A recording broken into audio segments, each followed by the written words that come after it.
네, 안녕하세요. 이호석 아카데미. 자, 이제 김단태님을 제가 찾아왔습니다. 오늘은 제가 뭘 배워보려고 했냐면, 자산 배분이라는 것을 여러분들에게 소개하고, 또 단태님이 생각하는 자산 배분이 무엇인지, 그리고, 이게 뭐든지 저는 그렇게 생각해요. 필요성을 스스로 깨달은 사람들이 알게 되는 그 지식이 되게 중요하다. 근데 이제 단태님은 여러 가지 스토리를 통해서 자산 배분의 필요성을 책으로 배우거나 교과서로 배운 게 아니고 실전을 통해서 몸으로 체득하신 거잖아요. 네네. 그래서 저는 그게 되게 진짜 지식이라고 저는 생각하거든요. 그래서 오늘 여러분들과 함께 자산 배분에 대한 이야기를 해보겠습니다. 그 자산 배분하기 앞서서 단태님 개인 쪽을 그래도 한번 워낙 유명하시지만 이제는 네, 제가 짧게 좀 해보면 저는 원래는 이제 뭐 공대랑 원래 제가 개발자였어요. 그러니까 그래서 원래 스타트업을 이제 창업을 했다가 그 스타트업을 카카오에 네. 이제 매각을 했었고 카카오에 매각을 한 다음에 이제 카카오가 상장을 했잖아요. 다들 네. 아시다시피 그 상장을 한 이후에 그 금액이 좀 상당해서 네네. 갑자기 이제 인생에 현타가 오더라고요. 그래가지고 나와야겠다 그냥 쉬어야겠다라고 하면서 그때부터 약간 강제 전업 투자의 시작. 왜냐면은 그냥 이 돈을 현금으로만 두는 건 너무 아까워서 투자를 좀 내 돈을 내가 좀 잘 굴려보고 싶다라는 생각을 했었고 처음에는 좀 다른 분들한테 맡겼는데 그게 이제 성과가 그렇게 좋지는 않더라고요. 또 약간 제가 반사기 비슷한 것도 좀 당하고 그래서 네. 또 뭐 P2P 이런 거 물론 P2P 업체가 뭐 무조건 다 나쁘다는 건 아닌데 그러니까 원래 이제 그 투자에 대해서 기본적으로 많이 생각을 하신 건 아니었다가 그쵸. 어쨌든 그 운용할 수 있는 돈이 생겼는데 하다 보니까 약간 시행착오도 겪고 여러 가지 그냥 고민들을 하게 되는 과정에 대해서 얘기해주고 계십니다. 네, 그래서 처음에 제가 제일 많이 했던 거는 사실 트레이딩이에요. 네. 그래서 제가 프로그래머기도 하니까 그런 그 알고리즘을 좀 개발을 해서 데이터도 많이 모으고 알고리즘도 개발해서 이제 거기에 맞춰서 막 자동 매매되는 것들을 이제 만들었었고 또 공대스러운 접근이었어요. 그게 이제 완전 공대스러운 접근이죠. 데이터도 있고 자동으로도 다 매매 다 할 수 있으니까 뭐든지 할 수 있을 것 같아요. 그게 또 되게 뭐 그것도 한 가지 투자 방법이긴 한데 그쵸. 제가 해보니까 이거 너무 노가다 했더라고요. 이거 막 노가다라는 표현을 해서 네.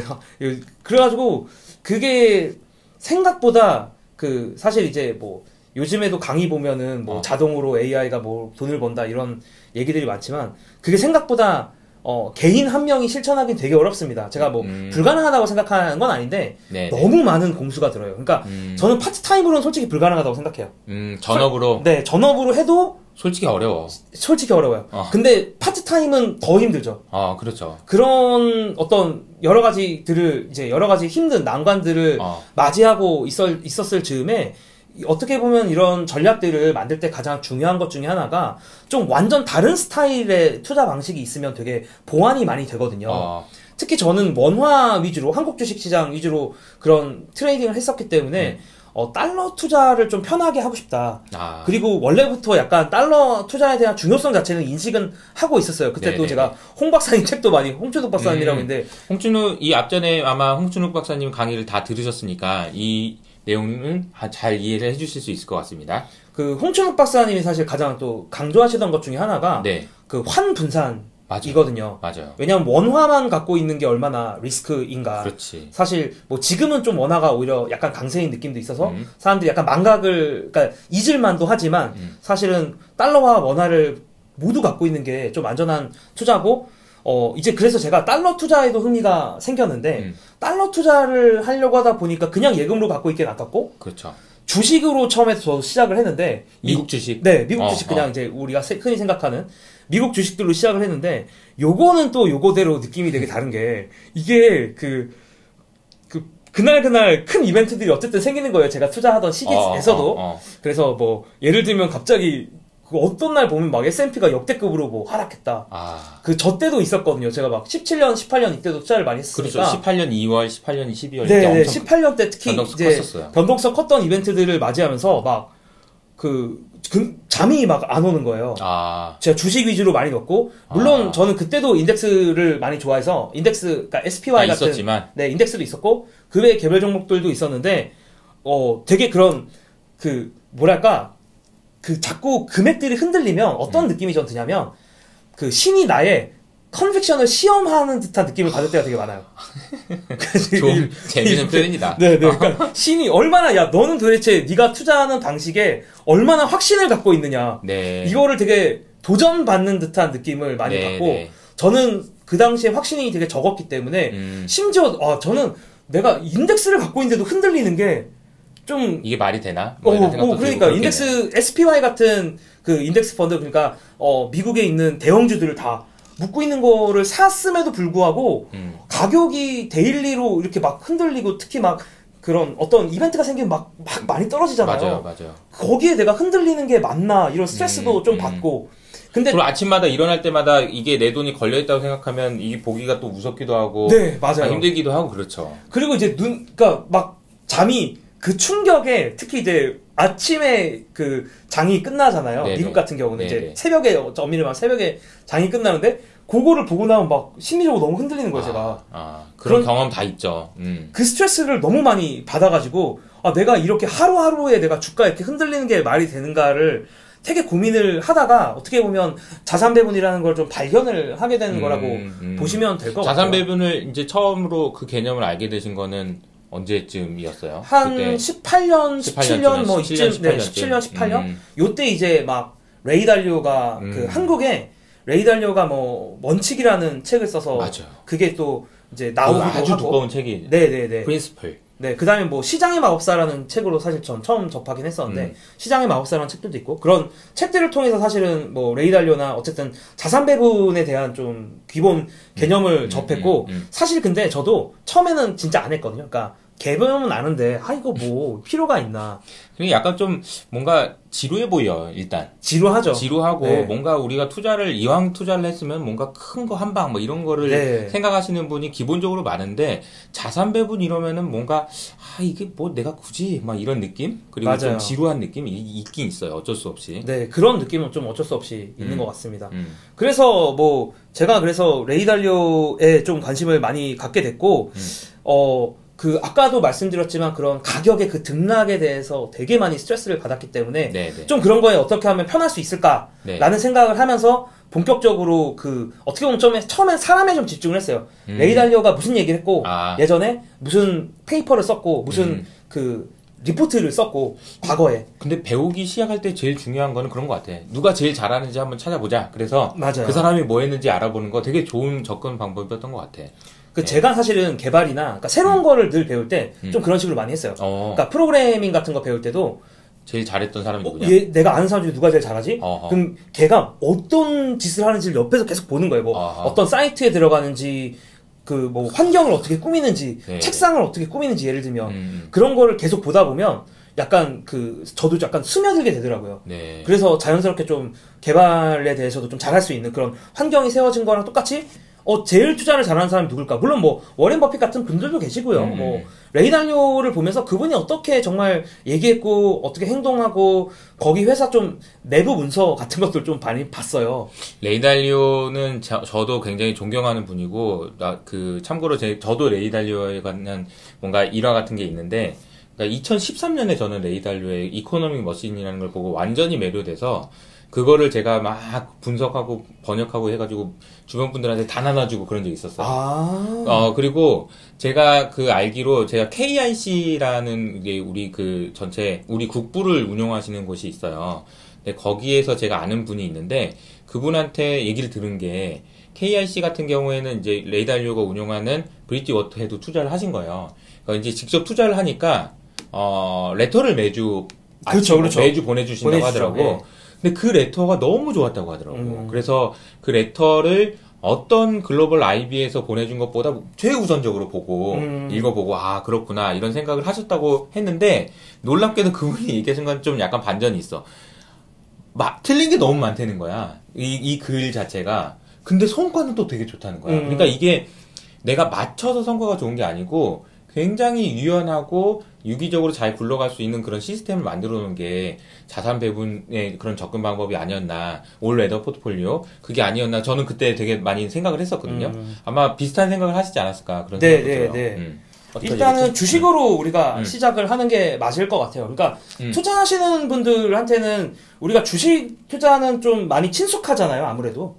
뭐 투자를 한다 그러면 제일 먼저 뭐 해야 돼 그러면 주식 먼저 생각하는 경우가 많죠. 네. 그래서 주식으로 일단은 많이들 입문도 하시고 주식으로 많이들 시작을 하시는데 주식을 갖고 있을 때 근본적인 문제점은 바로 언제나 찾아오는 베어 마켓인 것 같아요.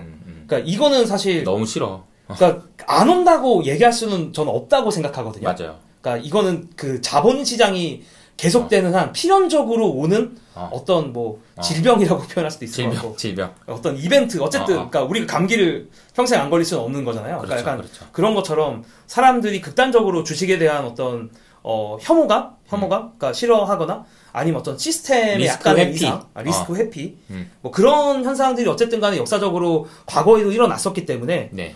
그런 상황을 맞이할 수가 있고 저는 그러니까 근데 이제 주식이 참 그렇게 무서운 게 고점 대비 50% 떨어지기도 하잖아요. 맞아. 코로나 때는 그래도 30%로 끝났고 또 그 기간이 짧아서 또 사람들이 많이 망각을 하시지만 사실 뭐 2008년도로 갈 수도 있고 아니면 2018년도만 해도 되게 힘든 장이었잖아요. 2018년도도 보면은 되게 그냥 계속 이렇게 지루하게 내려왔거든요. 진짜 힘들었어요. 2018년. 2018년 2월 달에 한 번 빠지고 올라가는 듯 하다가 이렇게 또 한 번 빠졌는데 2018년이 제 기억에 제일 힘들었던 이유가 2018년 1월 달에 진짜 좋았었어요. 네네네. 맞아요.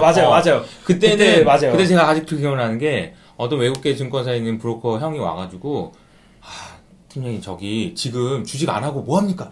주식 전부 지금 롱숏 하고 있을 때가 아니고 롱 질러야 돼요. 2018년 1월 달에. 그렇죠. 그러다 갑자기 2월 달에 이렇게 되고 또 맞아요. 12월 달에 한번 막 무역 분쟁 나오고 전혀 예상할 수 없는 이벤트로 막 그런 일들이 벌어지니까 다들 되게 힘들었을 거예요, 아마. 근데 뭐 2018년은 사실 뭐 소위기라고 약간 얘기할 수 있고 중위기, 소중위기 정도 되는 것 같은데 뭐 저는 2008년을 제대로 경험해보진 못했지만 2008년 같은 사태도 있었고 사실은 저는 2008년도 되게 짧게 끝난 거라고 생각하거든요. 그럼요. 예를 들면 2000년도 닷컴 버블로만 가도 사실 한 3년 정도 되는 하락장이었어요. 그래서 뭐 제가 뭐 하락장의 길이나 이런 걸 알 수는 없지만 어쨌든 그런 무서운 베어마켓이 언제나 기다리고 있고 그럼 거기서부터 어떤 고민들이 시작됐던 것 같아요. 맞아요. 과거에도 사실은 이런 고민이 있었고 그렇죠. 가장 사람들이 많이 했던 시도 중에 하나는 주식만 갖고 있는 게 아니라 채권을 섞으면 어떻게 했느냐가 자산 배분을 하는 사람들의 가장 첫 번째 그런 그 선택지였어요. 네네. 채권에 대한 선택지가.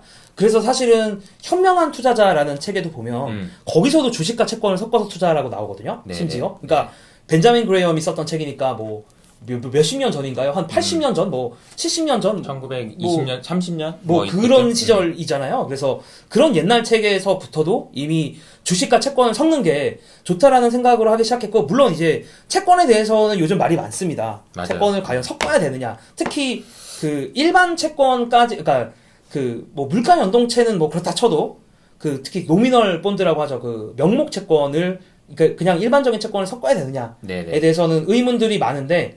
뭐 사실은 만약에 이걸 또 이야기를 하면 또 1시간 이야기를 해야 돼요. 그래서 채권은 따로 제가 뭐 또 한번 모실 거예요. 네, 아마. 그래서 그건데 그 채권을 과연 섞어야 되냐 뭐 이런 얘기는 충분히 자산 배분하는 데 있을 수 있죠. 네. 저는 의문이 있을 수 있다고 당연히 생각하고 맞아요. 사실 레이 달리오도 명목 채권을 지금 안 하겠다라고 선언을 한 상태긴 해요. 사실 근데 저는 결론부터 말씀드리면 레이 달리오랑 좀 생각은 달라요. 네, 약간 생각이 감이 다른데. 야, 청출 어람이네. 청출 아니요. 아니, 레이 달리오한테 배웠지만 나는 이거는 생각이 다릅니다. 생각이 어떤 부분은 다를 수 있잖아. 그럼 네. 생각이 다르다고 얘기할 수 있을 정도의 어떤 그 본인만의 그런 그 생각을 가졌다는 거는 대단한 거죠. 네. 어쨌든 생각이 다르시군요. 네, 생각이 좀 달라서. 어떻게 다르신가요? 저는 여전히 뭐 슬픈 얘기지만 이건 되게 슬픈 얘기일 수도 있겠지만 네. 금리가 쉽게 못 오를 수도 있고 오히려 금리가 더 내려가는 상황도 가능하다고 생각해요. 그러니까 그러니까 금융에서 어떤 일도 가능하다라는 생각을 기본적으로 갖고 있어서 그러니까 기본적으로 지금 금리가 올라갈 거라는 생각을 많이들 하고 있지만 그 가능성이 그게 무서워서 채권 투자를 안 하는 것보다는 일부라도 내 자산의 일부를 채권에 투자하는 게 네. 확률적으로 네. 유리할 수 있다. 그러니까 저는 그러니까 제가 생각하는 이 자산 배분의 목적은 경제 상황을 예측하지 않은 중립형으로 가고 싶은 거거든요. 그러니까 인플레이션이 올 수도 있고 디플레이션이 올 수도 있는데 제가 갖고 있는 포트폴리오에서 어떤 상황이 오건 크게 피해를 안 받는 게 목표니까 그렇죠. 만약에 내가 인플레이션에 강하게 너무 베팅을 하면 네. 포트폴리오 상에서 그러면 디플레이션의 방향이 왔을 때 되게 많이 힘들 수가 분명히 있거든요. 그래서 저는 그런 어떤 한쪽 방향의 큰 베팅을 하는 거를 꺼려 하다 보니까 저는 이렇게 하는 건데, 네네. 물론 그러니까 사실 자산 배분에 대해서도 이야기하면 정말 말이 길어지는 게, 이것만이 장애의 정답은 아니고, 그렇죠. 사실 수많은 회사들이 갖고 있는 자산 배분의 방식은 되게 다릅니다. 네. 다만 제가 추구하는 거는, 아까도 방금도 말씀드렸다시피, 어느 한쪽으로 너무 치우치지 않았으면 좋겠어요. 포트폴리오가. 그런 상황에서는 디플레이션의 가능성도 충분히 고려해야 된다. 슬프지만 고려해야 된다라고 생각을 하고 있고, 이번에 인플레이션의 어떤 그런 기미들이 보이는 거, 또 가격들, 특히 목재 가격이라든가, 네, 최근에. 구리 이런 것들이 올라가다 보니까 말이 많은데, 이거는 일시적일 수도 있다라는 거죠.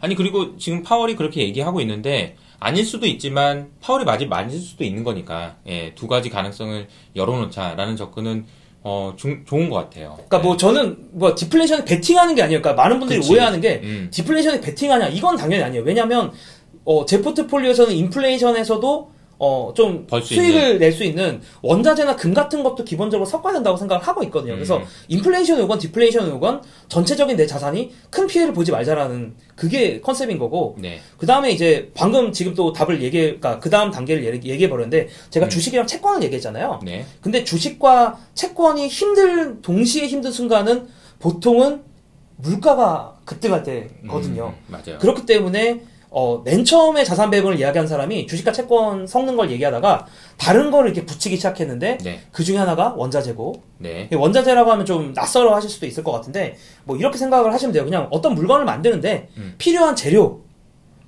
대표적으로는 아까 말한 구리라든가 철, 아연도 있을 수 있고 원유 같은 거 대표적으로 우리가 물가요? 원유?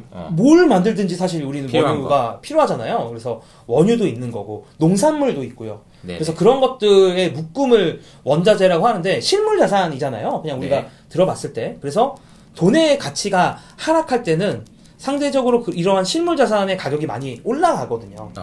그래서 이런 원자재에도 투자를 하는 거고요. 이러한 일반적인 원자재들과 약간 성격이 다른 게 금이에요. 그러니까 그쵸. 원자재 내에서도. 네, 원자재 내에서도 금은 좀 독특해요. 왜냐하면 일반적인 원자재는 실물 경기가 좋아질 때 같이 가거든요. 그렇죠. 예를 들면 내가 공장을 증설을 하고, 아니면 철을 더 많이 만들어, 아니면 제품을 더 많이 만들거나 하면은, 지금 원자재에서 얘기했던 원유도 많이 필요할 거고, 구리도 많이 필요할 거란 말이죠. 그런데, 물가가 오르는데, 실물 경제가 좋아서 오르는 게 아니고, 이제 70년대 같은 어떤 다른 이유 때문에 물가가 상승하게 되면 실물 경제가 안 좋지만 물가가 올라가는 상황이 생길 수 있는데 그러면 사람들이 약간 겁을 많이 먹고 시스템에 대한 겁을 먹으면서 물론 원자재가 또 나쁘지 않지만 그때 좀 찾는 게 사람들이 세상이 무서워질 때 찾는 게 금이잖아요. 그래서 금을 좀 많이 찾는 그런 경향이 있고요. 잠깐 정리를 제가 좀 드리면 좀 말씀해 주신 거는 주식과 채권을 섞어야 되냐는 논란이 있지만 단테님 생각에는 그래도 섞는 게 좀 필요할 것 같다. 왜냐하면 인플레냐 디플레냐의 논란이 있는 상황이지만 어떤 게 올지 모르니까 우리는 어딘가에 베팅을 한다라기보다는 우리의 자산을 계속 지킨다는 관점에서는 섞는 게 좋을 것 같다라는 말씀을 해주셨고, 그리고 이제 둘 다 안 좋아지는 경우는 어떻게 하냐. 그게 이제 대체적으로는 인플레이션이 오는 경우인 것 같던데, 인플레이션이 올 때는 원자재가 좋다. 그러나 원자재 안에서도 세부적으로 보면 금은 좀 다른 성격을 갖는다. 여기까지 설명을 해주셨습니다. 네, 그렇습니다. 그래서 기본적으로 지금 딱 말씀드린 이 자산들을 섞는 게 기본적으로 제가 생각하는 자산 배분의 시작점이라고 보시면 될 것 같아요. 네네네. 근데 이제 어쨌든 이게 또 하나하나 어쨌든 많이 좀 보셨으면 좋겠는 게 하나하나 자산에 대해서 상당히 논란이 있기는 해요. 맞아요. 예를 들면 원자재가 보통 이제 ETF로 보통 다 지금 말한 자산들을 투자를 하는데 원자재 ETF 같은 경우는 사실 선물 가격을 따라가게 되어 있거든요. 네. 그러니까 원자재 정말 현물을 사가지고, 그러니까 진짜 구리를 사거나, 진짜 금을 사거나, 어디 공장에 처박아 둬가지고 갖고 있는 게 아니고, 선물이라고 해서 이제 금융시장에서 거래가 되는 가격을 따라가다 보니까, 이게 과연 가격 추정을 제대로 할 수 있느냐에 대한 좀 의문도 있고요. 파생상품이라고 하고, 네. 그죠? 그리고 이제 그 파생상품은 금을 따라가기는 하나, 이게 평생 따라갈 수는 없으니까, 보통은 한 3개월만 따라가라고 하다가 그 다음에 따라갈 걸로 옮겨가는 과정에서 비용이 좀 많이 들어요. 그렇죠. 네. 그래서 그런 비용 때문에 이제 이거에 대해서 부정적으로 보시는 분들도 있다라는 그렇죠. 거. 그리고 이걸 콘텐고라고도 하는데 최근 20년 동안은 콘텐고가 되게 앞섰던 시기고 사실 근데 또 그전 20년을 보니까 뭐 또 그렇지만 않았기도 하더라고요. 그래서 이거에 대해서도 사실 생각보다 논란이 많아요. 맞아요. 근데 저는 기본적으로는 그래도 다른 자산을 갖고 있는 게 좀 더 심리적으로도 편하다고 생각을 하기 때문에 저는 뭐 특히나 제가 어떤 한 자산에 이렇게 뭐 그게 뭐 예를 들면 목재 아니면은 뭐 구리야 이렇게 하나에 몰빵하는 건 아니기 때문에 여러 자산의 관점으로 봤을 때는 그냥 동시에 다 원자재도 가지고 가는 게 맞다라고 보고 있어요. 네. 기본적으로. 제가 이 단테님 영상 다음에 제가 따로 이제 제가 콘텐고와 백어데이션 요거는 영상을 만들어서 또 여러분들에게 설명을 드리도록 하겠습니다. 네. 좋은 채널입니다. 네, 네. 공부하는 채널. 우리 채널은 공부하는 채널입니다. 이게 정말 A부터 Z까지 알려준다라는 게 꼭 촬영이라서 같이 촬영하니까 제가 얘기하는 거라기보다는 그런 부분은 정말 존경스러워요.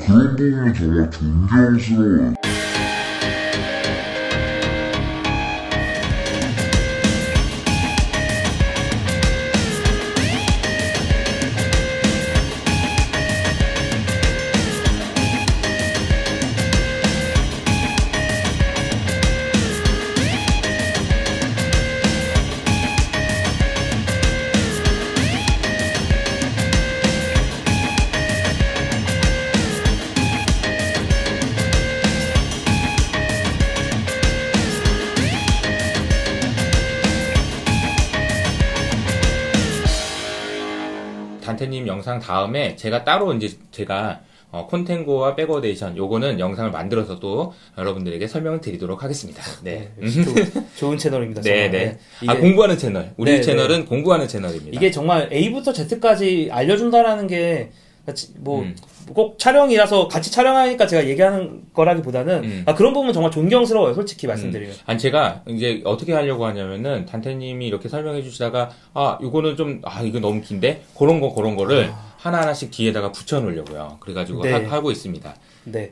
그래서 뭐 이렇게 기본적으로 섞어서 투자를 하시면 되는데 뭐 대략적으로 제가 생각하는 출발점의 비율은 뭐 이 정도가 될 것 같아요. 주식과 관련된 게 한 40% 정도. 네. 그 다음에 채권과 관련된 게 한 30% 정도. 네. 물론 채권을 빼면은 그냥 채권 다 빼시면 돼요. 채권이 만약에 너무 아니다 싶으면. 그러면 현금 들고 있어도 되는 거예요. 그 대신에 현금 들고 있어도 돼요. 사실 30%를. 그 다음에 30%를 원자재와 금과 관련된 거를 들고 있고. 그러니까 이 433 정도의 느낌으로 일단은 비율을 가져가는데 이것도 결국에는 아까도 말씀드렸지만 내가 좀 더 편한 자산, 컨섹션이 높은 자산을 그냥 많이 가져가셔도 돼요. 예를 들면 주식이 나는 편하다. 왜냐하면 사실 주식에 대한 논란은 거의 없거든요. 주식이 자산으로서 과연 적합하느냐에 대한 논란은 거의 없잖아요. 아니 비트코인이 자산이냐 아니냐는 얘기 있어도 주식이 자산이 아니라고 얘기한 사람은 없으니까. 네, 논란이 사실 거의 없기 때문에 주식을 예를 들면 100%를 들고 간다. 뭐 그것도 저는 충분히 가능하다고 생각은 해요.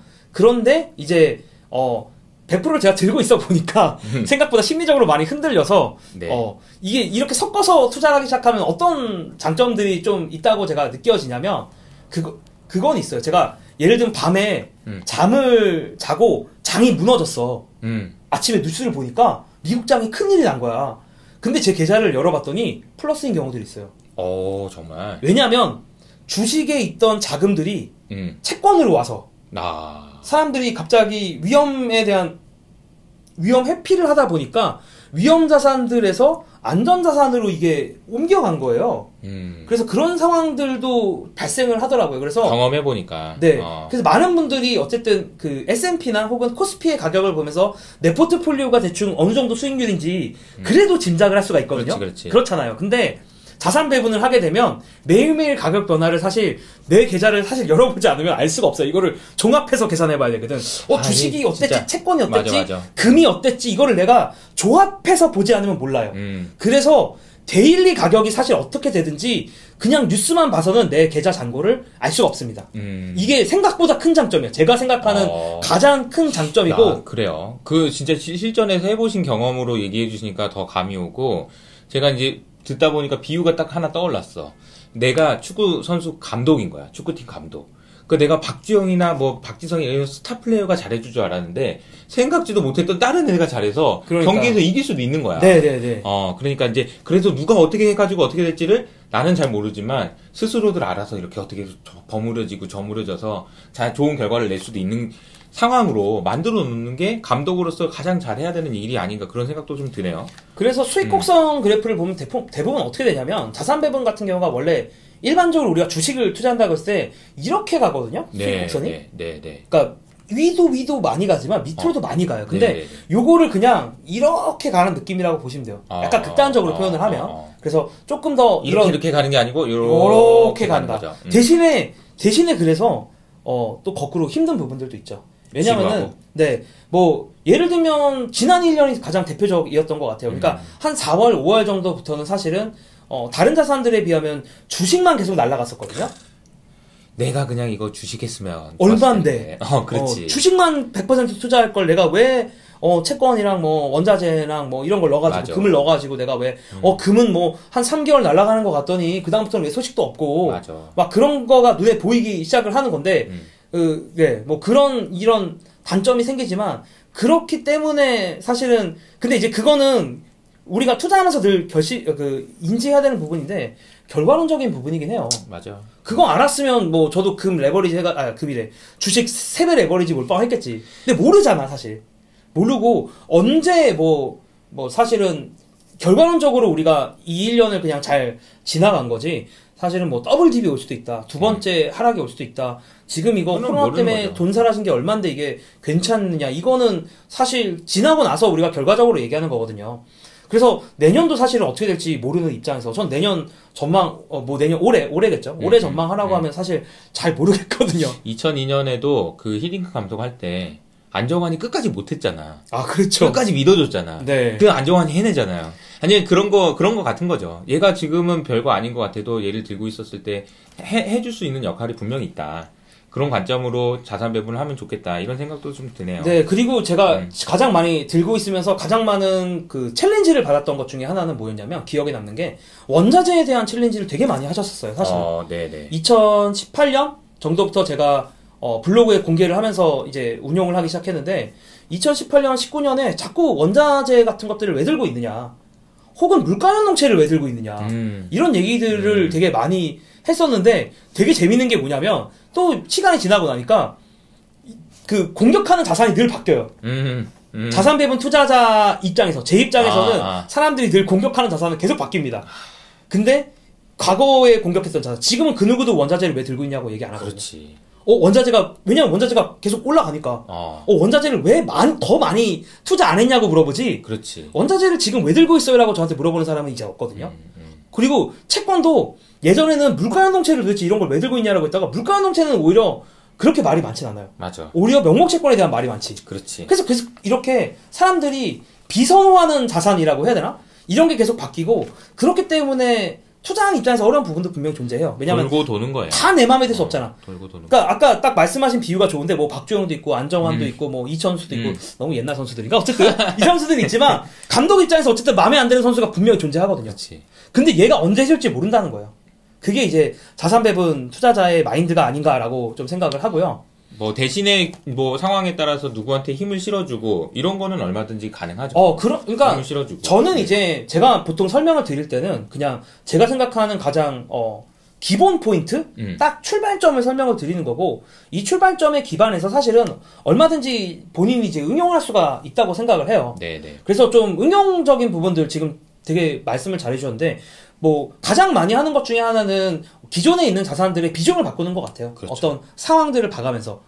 그런데 저는 사실 그거는 그렇게 추천하지 않아요. 왜냐면은 비중 조절을 생각보다 추천하지 않는 게 예를 들면 작년 3월에 있잖아요. 네네. 하락할 때 자산 배분하는 사람들 중에서도 야 역시 채권이 최고구나 하면서 채권을 극단적으로 늘리거나 실제로 그런 너무 많이 이렇게 움직이다 보면 최근에 잘 나간 최근 한 달 잘 나간 거가 너무 매력적으로 보이잖아요. 그러니까 야 주식 완전 급락장 시작됐으니까 주식에서 돈 다 빼고 채권으로 옮겨야겠다, 금으로 옮겨야겠다 막 이렇게 이제 하셨던 분들도 실제로 계시거든요. 네네. 그러니까 어떤 순간순간의 상황에 따라서 물론 내가 많이 알아보고 하나하나 확인해보고 결정을 내리셨다면 괜찮지만 갑자기 드는 나의 어떤 그냥 마음으로 네. 그런 겁으로 1차원적인 그런 생각으로 포지션을 움직이셨을 때는 후회하실 여지도 되게 많습니다.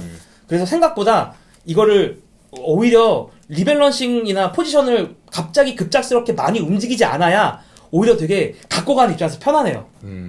계좌도 자주 안 보게 되고 그래야지 유지하기가 되게 편해요. 지속적으로 유지하기가 편한 게 오히려 심플한 원칙을 갖고 그 원칙을 고수하는 게 오히려 편하지 매일매일 시장을 관찰해 가면서 내가 파월이 뭐 이런 얘기를 했으니까 그럼 나는 이렇게 바꿔야겠다. 혹은 파월이 근데 또 말이 좀 바뀌네? 약간 테이퍼링스러운 느낌인데 막 이러면서 또 바꾸고 이렇게 하실 수도 있는데 이게 뭐 팀장님도 더 잘 아시겠지만 프로 분들조차 만만치 않은 영역이다 라는 말씀을 좀 드리고 싶고요.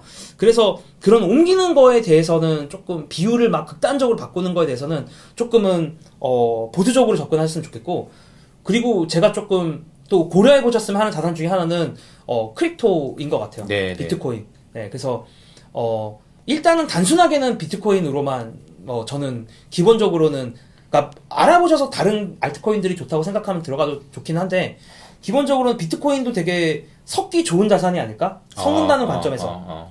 그러니까 뭐 제가 비트코인이 갑자기 오를 거다 뭐 이렇게 생각을 뭐 단기적인 어떤 예측을 갖고 있는 건 아니고. 여러분 지금 단테님은 비트코인의 가격 전망을 하고 있는 게 아니고요. 네. 자산 배분의 관점에서 봤을 때 비트코인이 어떤 역할을 하고 있는지 할 수 있는지에 대한 얘기를 해주시는 것 같습니다. 네, 그 비트코인을 조금 얘기를 해보면 기본적으로는 그런 것 같아요. 약간 제도권에 대한 불만, 페드에 대한 불만. 출발이죠, 그게. 네, 그게 출발이고 특성도 좀 그러한 특성을 띠고 있는 게 저는 맞다고 생각을 하거든요. 네. 그래서 우리가 그러한 관점에서 봤을 때는 실제로 뭐 올해는 조금 다르긴 하지만 약간 그런 경향들이 있어 왔어요. 약간 좀 경제가 좀 별로이고 문제가 생기는 것 같으면 약간 크립토로 좀 자금이 집중이 되고 그러한 경향성들이 조금 많이 보였었고, 그리고 크립토가 뭐 아시겠지만 변동성이 미쳤거든요. 그러니까 여기에 만약에 전 재산을 많이 넣었다고 생각을 하면 쉽지 않습니다. 그러니까 그게 이제 변동성이 뭐 하루에 뭐 10% 떨어지는 경우들도 존재하고 고점 대비에 이거는 제가 요즘도 크립토 전문가분들이랑도 어느 정도 제가 만나면 물어보거든요. 어떻게 생각하냐고. 근데 50% 이상 떨어지는 게 다들 당연하다. 혹은 아니, 그 정도 떨어질 수 있다. 네. 크립토를 좋아하시고 크립토에 전문하시는 분들도 그렇게 얘기를 해요. 그러니까 변동성이 주식보다도 훨씬 더 심한 자산이고 그렇기 때문에 전 더더욱 섞어야 된다라는 말씀을 좀 드리고 싶습니다. 그래서 크립토랑 다른 거랑 좀 특히나 크립토랑 기존의 전통 자산들이랑 섞어서 투자를 하면은 좀 더 무난하게 운영을 할 수가 있다고 생각을 하고요. 약간 뭐 용병 같은 거죠. 맞아요. 그러니까 내가 토종 한국인 선수로만 이렇게 구성하는 것보다 용병을 1명, 2명 넣어서 이 선수들이 더 융합하면은 얘는 변동성이 크지만 어쨌든 다 합쳐놓으면 또 좋은 것 같다. 합쳐놓으면 좀 더 무난하게 가지고 가실 수 있을 것 같다. 라는 말씀이 드리고 싶어요. 그래서 근데 이게 참 제가 크립토래 이제 이런 자산 배분을 제가 많이 좀 뭐랄까 약간 많이 홍보를 한 사람이기도 하고 이제 많이 제가 주변에 많이 해보라고 하면서 실제로 자산 배분들을 하신 다음에 이제 얘기를 거꾸로 들어보니까 피드백을 거꾸로 받아보니까 좀 약간 안타까울 때가 되게 많아요. 그러니까 어떤 점이요? 왜 안타깝다고 느끼냐면 예를 들면 한 달 정도 하고 더 이상 안 하겠다라고 하는 거거든요. 이게 뭐든지 지속적으로 오래 하는 게 어려워. 그게 좀 어렵긴 한 것 같아요. 그러니까 제가 느끼기에는 한 달만 하고 결정을 했다라는 거는 거의 이게 어떤 투자법인지 알아보지 않고 그냥 실행을 한 거라고 그냥 한번 해본 정도? 맛만 본 정도 이렇게 말이죠. 그래서 저는 이제 예를 들면은 이게 내가 정말 이 투자법과 그러니까 저는 뭐 모든 사람이 맞을 수 없다고 생각을 하고 있고요. 그러니까 이런 성향에 맞으신 분들한테 좋은 투자법인데 어쨌든 그게 맞는지 안 맞는지를 알려면 경험을 해야 되고 경험을 하려면 저는 적어도 한 1년 이상은 해봐야 되지 않을까? 1년. 네, 1년에서 사실 저는 한 3년은 해봐야지 좀 더 알 수 있다고 보고 있긴 한데 좀 장기간 해봐야 다양한 투자 시대에 봄, 여름, 가을, 겨울. 예를 들면 뭐 주식이 잘 나갈 때도 있고 채권만 잘 나갈 때도 있고 아니면 뭐 인플레이션이 갑자기 급등할 때 사계절을 경험해봐야 되는 거예요. 가능하면 경험해보면 좋은데 사실 이제 요 사계절들을 그 안에서 깨지지 않고 돈을 버는 것도 중요하고. 그렇죠. 근데 사실 3년도 그래서 부족하긴 한데. 맞아. 근데 제가 10년이라고 얘기하면 너무 어이없으실 테니까 제가 3년이라고 줄였어요. 제 맘대로. 그래서 3년 정도는 그래도 해봐야 다양한 상황 속에서. 근데 사실 생각을 해보면 우리 코로나 터지고 나서 되게 많은 계절을 아주 빠른 시간에 경험한 것 같기도 해요. 그런 느낌은 좀 있어요, 그죠? 사실. 뭐 최근만 해도 약간 원자재 얘기 막 하기 힘들었으니까. 말씀하신 부분에 되게 공감을 많이 해요. 예를 들면 3월은 완전 겨울이었고. 그렇지. 주식 다 하락하고 사실은 단기적으로는 거의 모든 자산이 다 그렇지. 하락을 했었고. 그리고 그 다음에는 주식이 정말 잘 나가다가 맞아. 지금은 약간 원자재가 좀 잘 나가는 그런 느낌은 있는 상황이긴 하죠. 네. 그래서 뭐 그런 부분들 조금 말씀을 드리고 싶었고, 그 다음에 이제 좀 지루한 얘기일 수 있는데 그래도 과거 데이터들을 조금 보셨으면 좋겠어요. 네. 특히 자산 배분을 하신다라고 생각을 하면 뭐 일반 주식은 뭐 그 회사가 과거에 어땠는지가 그렇게 중요하지 않을 수도 있겠지만 네. 그 자산을 만약에 보신다면 전체 자산의 뭐 50년에서 뭐 100년까지도 100년은 좀 넘었나? 어쨌든 50년 정도까지는 과거 데이터를 조금 보시는 게 네네. 저는 좀 더 감을 우리가 잡는데 좋지 않나라고 생각을 합니다. 또 잔소리를 좀 많이 하게 되는데 근데 요거는 단태님이 얘기하시는 거 보니까 제가 또 이거 또 따로 하나 해드릴게요. 그러니까 자산 가격들이 과거에 어떻게 움직였는지를 한번 좀 히스토리를 한번 좀 설명해 드리는 영상도 뒤에 나올 겁니다. 네, 그래서 제가 가장 예를 들면 많이 받는 질문 중에 하나가 어떤 게 있었냐면, 아니 주식과 채권과 원자재가 동시에 하락하는 게 말이 되느냐? 그렇지. 라는 질문을, 왜냐면 이 자산 배분의 기본 개념이라는 건 뭐냐면, 그러니까 이제 많이 일반적으로 손쉽게 설명하는 방식이 뭐냐면 상관관계가 낮은 자산을 섞음으로써 변동성을 줄인다라는 거거든요. 네네. 그럼 이게 말이 좀 어려울 수는 있는데, 일단 상관관계가 다르다라는 개념은 뭐냐면, 낮다라는 개념. 네, 낮다라는 개념은 뭐냐면, 얘가 주식이 이렇게 올라갈 때 채권 같은 경우는 뭐 예를 들면 좀 안 좋다라든가, 뭐 채권이 하락할 때 원자재가 상승한다라던가, 이렇게 각각이 좀 엇박자로 움직이는 걸 말해요. 상관관계가 높다라는 건 똑같이 움직이는 거고, 이렇게. 그렇죠. 상관관계가 낮다라는 건 이렇게 다르게 움직인다는 건데, 저한테 되게 질문을 많이 주시는 게, 아니 단태님 주식과 채권의 상관관계가 다르다면서요. 근데 왜 주식과 채권이 비슷하게 움직이나요라고 물어보시는데, 그럼 제가 보통 어떻게 대답을 하냐면, 과거에도 주식과 채권은 비슷하게 움직인 적이 있습니다. 상관관계를 좀 어려운 말이긴 한데 롤링으로 본다라고 하거든요. 네. 롤링으로 본다라는 걸 저 한국말로 이동평균법이라고 해야겠죠. 예. 그 이것도 참 한국말인데 어려워가지고, 그러니까 최근 12개월간의 상관관계를 이만큼 보다가 이렇게 하는 거죠. 그래서 요렇게 롤링으로 상관관계를 그린 표들도 있어요. 네네. 그런 표들을 보면 주식과 채권의 상관관계는 아주 높을 때도 있고, 네. 아주 낮을 때도 있습니다. 그렇겠지. 그건 여러 가지 상황에 따라서 바뀌는 거라서 매번 상관관계가 완전 매번 따로 노는 자산은 제가 보기엔 존재하지 않는 것 같아요. 그렇죠. 아예 그런 자산은 없는 것 같아요. 그러니까 늘 상관관계는 왔다 갔다 한다. 오다가도 가다가도 하는데, 그래서 주식과 채권의 상관관계가 왜 비슷하게 움직여라고 하면 저는 비슷하게 움직인 적이 있다라고 답을 하고, 왜 다 같이 떨어지냐라고 하면 다 같이 떨어진 적도 있다라고 답을 합니다. 대표적으로 2018년이죠. 2018년 주식, 채권, 원자재 다 떨어졌어요. 다 하락했던 그런 해도 존재하기 때문에, 그러면 사실 그 2018년 보면서 사람들이 자산 배분이 이제 끝났다. 왜냐면 상관관계가 다 떨어지니까. 다 똑같으니까. 근데 그때가 제일 투자하기 좋은 시점이었다라는 게 아이러니하죠. 주식, 채권, 원자재에 들어가기 가장 좋은 시점이 바로 뭐 그런 시점이었던 것 같고, 상관관계가 가장 높을 때 아이러니하게 제일 좋은 타이밍이었다. 네, 뭐 그런 약간 아이러니함도 있을 것 같아요. 물론 이건 결과론적이다 라고도 볼 수가 있고요. 그리고 또 제가 드리고 싶은 말씀 중에 하나는 그런 거인 것 같아요. 그럼 자산 배분만 투자해야 되느냐?